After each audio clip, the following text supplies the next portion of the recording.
လုပ်ငန်းရှင်တယောက်ကအလုပ်တွေကိုပင်ပင်ပန်းပန်းလုပ်ရတယ်။ဒါပေမဲ့အမျက်ငွေကြတော့လည်းမကြံဘူး။တနေကုန်လည်းမအားဘူး။အလုပ်တွေရှုပ်နေတယ်။သူ့ရဲ့လုပ်ငန်းကရေရှည်ဆက်သွားနိုင်ဖို့လည်းမလွယ်ဘူး။ဘာကြောင့်မလို့ဖြစ်တယ်လို့ထင်ပါသလဲ။အဲ့တော့ဒေချာတစ်ခုကအဲ့ဒီလုပ်ငန်းရှင်ကအလုပ်မလုပ်လို့အဲ့လိုမျိုးမအောင်မြင်တာဝင်ငွေတွေမရတာမဟုတ်ပါဘူး။ strategy မှားနေလို့ပါ။မဟာဗျူဟာမှားနေလို့ပါ။အဲ့တော့ကျွန်တော်တို့ကအဲ့ဒီမှားနေတဲ့မဟာဗျူဟာအကြောင်းကိုကျွန်တော်ဒီပြောမှာဖြစ်တဲ့အတွက်အခုဒီဗီဒီယိုကြည့်နေတဲ့ကျွန်တော်ရဲ့လုပ်ငန်းရှင်တွေမဖြစ်မနေဒီဗီဒီယိုစုထီအောင်ကြည့်ဖို့လိုတယ်ဒါမှသာလျှင်ကိုကငွေကုန်လူပန်းဖြစ်ပြီးတော့မှเนาะဘာမှပြန်မရတာမျိုးမဖြစ်ပါမဟုတ်ရင်အဲ့လိုဖြစ်လိမ့်မယ်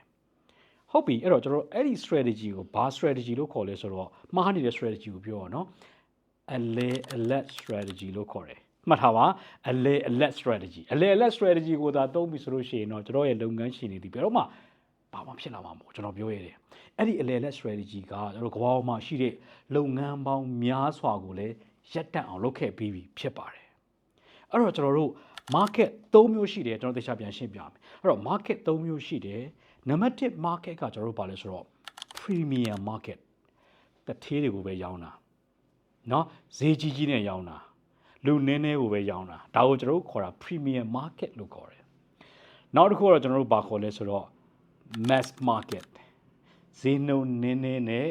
လူတိုင်းကိုရောင်းတာအမြတ်နည်းနည်းနဲ့ပဲ volume ပေါ်အခြေခံပြီးတော့ပဲရောင်းတာเนาะအဲ့တော့ဒါကိုကျွန်တော်တို့ဘာခေါ်လဲဆိုတော့ mass market လို့ခေါ်တယ်နောက်တစ်ခုကတော့ခုနကကျွန်တော်ပြောတဲ့ market middle market เนาะအဲ့တော့လူအနည်းစုရောင်းတာလည်းမဟုတ်ဘူးလူအများကြီးကိုရောင်းတာလည်းမဟုတ်ဈေးနှုန်းလည်းမနေဘူးပစ္စည်းအရေးအတွက်လည်းမကောင်းဘူးအဲ့ဒါကိုကျွန်တော်တို့ဘာခေါ်လဲဆိုတော့ middle market လို့ခေါ်တယ်အဲ့တော့အခုဒီဗီဒီယိုကြည့်နေကျွန်တော်လုပ်ငန်းရှင်တွေစဉ်းစားကြည့်ပါကိုက middle market ထဲမြန်ရောင်းနေပြီလားဟုတ်ပြီအဲ့တော့ကျွန်တော်တို့က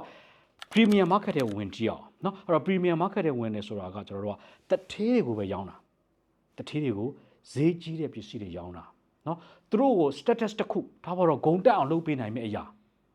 เนาะဥပမာ Rolex နိုင်ပဲထားပါတော့အဲ့ဒီနိုင်ပတ်လိုက်ပြီဆိုလို့ရှိရင်သူ့ရဲ့ status တစ်ခုကအခြေအနေကောင်းသွားတာနောက်တော့ convenience တထေးတွေကသူတို့တက်တောင်းတက်တာကိုရန်သဘောကြတယ်เนาะတထေးတွေကပြင်းတယ်နောက်ထုတ်ကုန်တွေပစ္စည်းတွေဝယ်တဲ့ခါမှာသူတို့အတွက်အလွယ်ကူဆုံးဝယ်လို့ရတာเนาะအမြန်ဆုံးဝယ်လို့ရတာအသက်သာဆုံးရတာကိုသူတို့ကစဉ်းစားတာเนาะဒါကိုကျွန်တော်ဗာ convenience ဖြစ်တယ်လို့ခေါ်နောက်တစ်ခုက time saving ပေါ့တထေးတွေချိန်မရှိဘူးချိန်မရှိတော့ချက်ချင်းမြန်ဆန်ချက်ချင်းရောက်လာချက်ချင်းလုပ်ဒါကိုကျွန်တော်တို့ကပြောတာပြီးတော့ तू က reset guarantee ဒီရလက်ကိုရပါစေမယ်ဒါကို guarantee ပေးပါတယ်ဆိုတာကိုကျွန်တော်တို့ပေးတာအဲ့တော့ပြောရမယ်ဆိုလို့ရှိရင်ဒါက premium market ဖြစ်ပါတယ်အဲ့တော့ဒီ market ထဲမှာဆိုလို့ရှိရင်ကျွန်တော်တို့ကဈေးနှုန်းမြင့်ပြီးတော့မှရောင်းလို့ရတယ်เนาะဈေးနှုန်းကိုကြိုက်တယ်လို့တင်လို့ရတယ် customer တော့နည်းလိမ့်မယ်ဒါပေမဲ့ profit များတယ်ဒီ premium market ထဲဝင်မလားကိုယ့်ကိုစဉ်းစားဟော okay နောက်ထပ်တစ်ခုကျွန်တော်တို့ mass market ထဲဝင်ကြည့်အောင်เนาะလူတွေအများကြီးကိုရောင်းပါဈေးနှုန်းကလည်းတက်တာတယ်เนาะအဲ့တော့လွယ်ကူလည်းရတယ်အခြေခံလိုအပ်ချက်တွေဖြစ်တယ်လူတိုင်းဝယ်ယူနိုင်တဲ့အနေအထားတွေဖြစ်တယ်ကျွန်တော်ထားပါတော့ကျွန်တော်တို့ကဟာလာအချွေထုတ်ရောင်းမယ်ရေဘူးထုတ်ရောင်းမယ်เนาะအာလူကြော်ရောင်းမယ်ဒါဒီပါလဲဆိုတော့ basic needs လည်းဖြစ်တယ်လူတိုင်း affordable လည်းဖြစ်တယ်သူက volume ပေါ်မှာအခြေခံပြီးတော့မှကျွန်တော်တို့ကစားရတဲ့အရာဈေးနေတယ်လူများတယ်အမြတ်နေတယ် volume ကိုအခြေခံတယ်အဲ့တော့ဒါကတော့ကျွန်တော်တို့ဘာခေါ်လဲဆိုတော့ mass market ကောင်းကိုစဉ်းစားเนาะအဲ့တော့လာပြီ middle market တွေကျွန်တော်တို့တက်နေတဲ့အရာတော့ middle market ထဲမှာတော့ကျွန်တော်တို့ကဈေးနှုန်းကလည်းမနေဘူးအရေးသွေးကလည်းမကောင်းဘူး customer လည်းမများဘူးအမြတ်ငွေကလည်းမများဘူးအဲ့တော့ loyal customer လို့ခေါ်တယ်ကိုယ့်ပေါ်မှာသစ္စာရှိမဲ့လူလည်းမရှိဘူး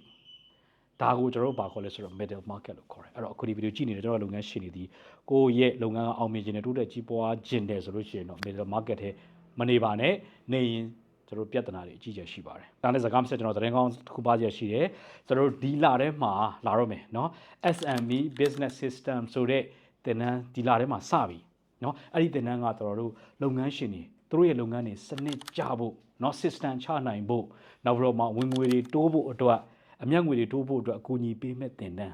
းเนาะဒီသင်တန်းကကျွန်တော်တို့ဟိုတုန်းက2023တုန်းကကျွန်တော်ဆက်တိုက်ဖွင့်ခဲ့တယ်2024-25မှာကျွန်တော်တိတ်မဖွင့်သလောက်ပဲเนาะအဲ့တော့အရန်အသုံးတဲတဲ့သင်တန်းဆိုတော့ဒီသင်တန်းကကျွန်တော်7 weeks သင်တန်းဖြစ်တယ်အဲ့တော့ကိုယ့်ရဲ့လုပ်ငန်းစနစ်ကျခြင်းတဲ့သူတွေအတွက်ပဲเนาะဝင်ငွေတိုးခြင်းတဲ့အတွက်လုပ်ငန်းရှင်တွေအတွက်ပဲကျွန်တော်ဖွင့်ထားတာဖြစ်တယ်မကြခင်လာတော့မယ်အဲ့တော့ဒီသင်တန်းနိုင်မျိုးကျွန်တော် SBS လို့ပေးထားတယ် SME Business System လို့ပေးထားတယ်ဒီသင်တန်းကိုစိတ်ဝင်စားတယ်ဆိုလို့ရှိရင်တော့ comment မှာ SBS လို့ ရေးခဲ့လို့ရတယ်လို့ Messenger message box ကနေပြီးတော့လေ SPS တက်ချင်ပါတယ်ဆိုပြီးတော့မှလာပြီးတော့မှပြောပါအဲ့ဒါဆိုလို့ရှိရင်တော့ကိုယ့်ရဲ့လုပ်ငန်းစနစ်ကြဖို့နောက်တစ်ဆင့်တက်ဖို့အမျက်ငွေတွေတိုးဖို့အတွက်ပြင်ဆင်နိုင်ပါလိမ့်မယ်နှစ်သက်မှာကျွန်တော်တို့ရဲ့စီးပွားရေးကိုအသစ်အဖြစ်နဲ့ပြန်လည်ပြောင်းလဲရအောင်ပါကျွန်တော်နဲ့အတူတူပြောင်းလဲရအောင်ပါဒီဗီဒီယိုဆုံးဖြတ်ကြည့်ပြတဲ့ကျေးဇူးများတင်ပါတယ်ကျွန်တော်တို့ကိုညံလင်းအောင်ပါမင်္ဂလာရှိသောနေ့လေးဖြစ်ပါစေ